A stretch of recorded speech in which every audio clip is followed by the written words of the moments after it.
तो hello students, Ram Ram, हर हर महादेव, जय माता दी। तो नेशनलिज्म इन इंडिया में जो पीछे हम लोग पढ़ चुके थे, उसी के आगे हम लोग आगे शुरू करते हैं। तो नेक्स्ट टॉपिक हमारा रहेगा टुवर्ड्स सिविल डिसोबीडियंस मूवमेंट। तो फरवरी 1922 में महात्मा गांधी ने ये डिसाइड किया कि हम लोगों को जो नॉन कोऑपरेशन मूवमेंट है उसे वापस ले लेना चाहिए, क्योंकि बहुत जगहों पर लोग जो थे वो इसमें क्या कर रहे थे, हिंसा कर रहे थे, वायलेंस बढ़ता जा रहा था। तो गांधी जी कहते हैं कि लोगों को सबसे पहले प्रॉपरली ट्रेंड होना पड़ेगा और समय लगेगा उस ट्रेनिंग में, लेकिन तब जा कर के हम लोग अपने देश को आज़ाद कर पाएंगे। तो इसी के बीच में एक बहुत फेमस इंसिडेंट होता है, चौरी चौरा इंसिडेंट। और इस यही मुख्य कारण माना जाता है विड्रॉ का नॉन कॉपरेशन मूवमेंट का। तो चौरी चौरा इंसिडेंट जो है वो अकर होता है चौरी चौरा में, गोरखपुर डिस्ट्रिक्ट जो है उत्तर प्रदेश, यूनाइटेड प्रोविंस का। और ये अकर होता है 4 फरवरी 1922 में। तो अलग अलग व्यूज़ था, कांग्रेस के लीडर्स का अलग अलग व्यूज़ था। जैसे कि हम लोग जानते हैं कि हर एक फ्रीडम फाइटर्स जो था उनका सोच एक जैसा नहीं था। तो उसमें से कुछ जो लीडर जो थे कांग्रेस के, वो चाहते थे कि हम लोगों को इलेक्शन करवाना चाहिए, और इसी के आधार पर गवर्नमेंट ऑफ इंडिया एक्ट 1990 में ब्रिटिश पॉलिसीज़ के द्वारा इसको अपोज किया गया। सी आर दास, मोतीलाल नेहरू, इन्होंने फॉर्म किया स्वराज पार्टी, और बहुत सारे बदलाव हुए। यहाँ पर सुभाष चंद्र बोस जो थे वो फुल इंडिपेंडेंस का डिमांड करते हैं। तो ये सभी चीज़ें थी। अब हम लोग बात करते हैं लोग फॉर्मेशन ऑफ साइमन कमीशन के बारे में। तो साइमन कमीशन जो थे वो एक नियम था जो बनाया गया था जॉन साइमन के द्वारा। इसमें क्या था कि जो कॉन्स्टिट्यूशन सिस्टम्स जो था इंडिया में, उसके लिए यहाँ पे जो लोग इसमें अपॉइंट किए गए थे वो सिर्फ ब्रिटिश ही थे, कोई भी इसमें इंडियन नहीं था। तो इंडियन लीडर जो हैं वो इस कमीशन को अपोज करते हैं, क्योंकि इसमें कोई इंडियन नहीं था। तो साइमन जब यहाँ पर अराइव करते हैं भारत में 1928 में, तो सभी लोग जो हैं उनको ट्रीट करते हैं, एक स्लोगन दे करके ग्रीट करते हैं, साइमन गो बैक। जितने भी पार्टीज जो थी, कांग्रेस और मुस्लिम लीग, है ना, इन दोनों ने इसमें क्या किया था, भाग लिया था। जोरदार तरीके से वो लोग जॉन साइमन का विरोध कर रहे थे। उसके बाद अक्टूबर 1929 में एक डिमांड आया इंडियन लोगों के द्वारा, या इंडियन फ्रीडम फाइटर्स के द्वारा, जो डिमांड था पूर्ण स्वराज का। तो जो उस टाइम वॉइसराय थे लॉर्ड इरविन, है ना, उन्होंने अनाउंस किया।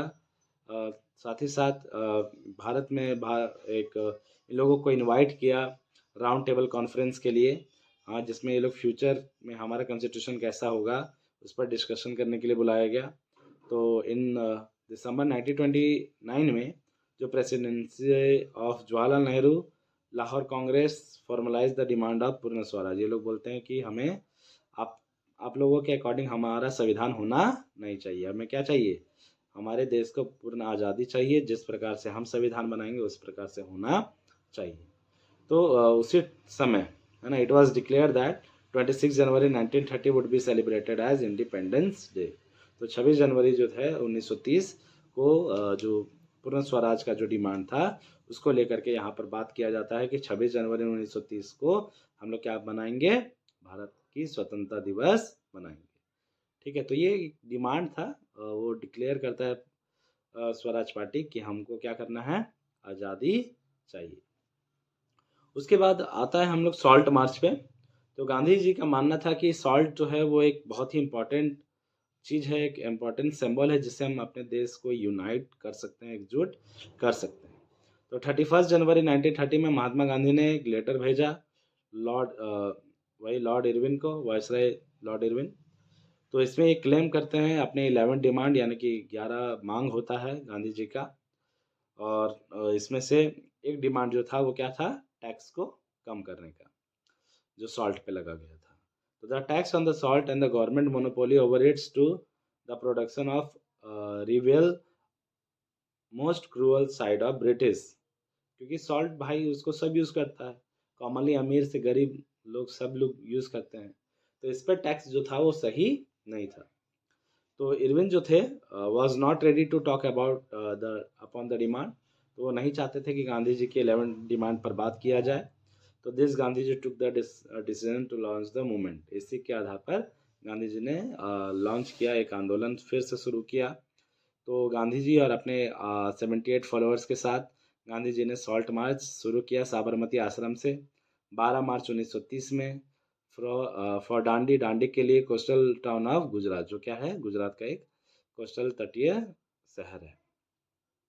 तो 6 अप्रैल में जब गांधी जी वहाँ पे डांडी पहुँचे तो उन्होंने सॉल्ट लॉ को ब्रेक किया, क्या करके, समुद्र के पानी को उबाल करके और नमक बना करके।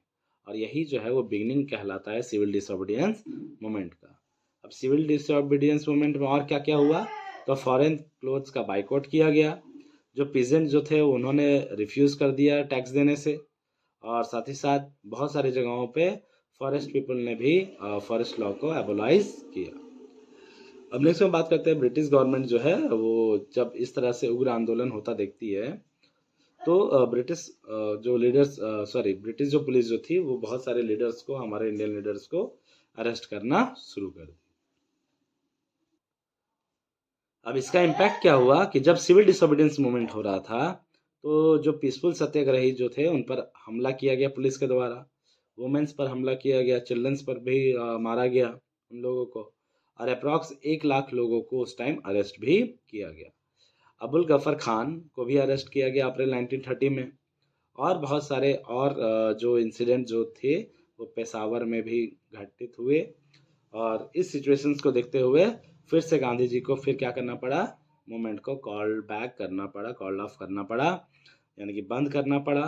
और जो लॉर्ड लॉर्ड इरविन जो थे वो 5 मार्च 1931 में गांधी जी के बीच में और लॉर्ड इरविन के बीच में एक पैक्ट साइन हुआ, जिस पैक्ट का नाम था गांधी इरविन पैक्ट। तो आज हम लोग यहीं पर पढ़ेंगे फिर से जिस मूवमेंट को रोका गया था, सिविल डिसोबीडियंस मूवमेंट को, उसको फिर से शुरू किया गया, और किस प्रकार से शुरू किया गया इसके बारे में हम लोग नेक्स्ट पार्ट में बात करेंगे।